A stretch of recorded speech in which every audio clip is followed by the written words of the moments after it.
Praise the lord. ఈరోజు దేవుని వాక్యము. యెహోవా నా వెలుగును నా రక్షణయును, నేను ఎవరికి భయపడుదును? యెహోవా నా ప్రాణదుర్గము, నేను ఎవరికి జడియుదును? కీర్తనల గ్రంథము 27వ అధ్యాయము 1వ వచనం. ఈ వాక్యాన్ని మనం ధ్యానించినట్లయితే మన జీవితంలో కొన్నిసార్లు చీకటి మాత్రమే కనిపిస్తుంది.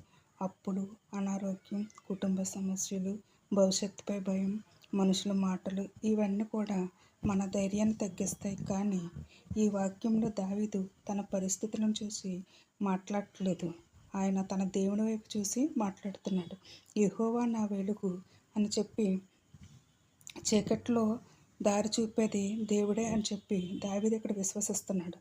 నా రక్షణ అంటే ఎటువంటి ప్రమాదం వచ్చినా నన్ను కాపాడేది ఆయనే. నా ప్రాణదుర్గము, ఎన్ని తుఫాన్ల మధ్య నేను వెళ్తున్నాను, నన్ను సంరక్షించువాడు నా దేవుడే అని చెప్పి ఇక్కడ దావీదు భక్తుడు విశ్వాసంతో చెప్పినట్టుగా మనము కూడా ఆయనపై విశ్వాసం ఉంచుదాం.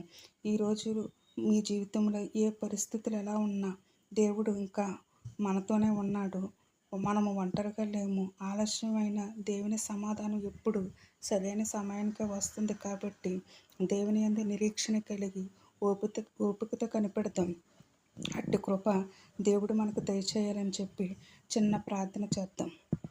ప్రభువా, నా హృదయంలో ఉన్న ప్రతి భయాన్ని తొలగించండి. నిన్ను పూర్తిగా నమ్మే విశ్వాసాన్ని మాకు అందరికీ దయచేయండి.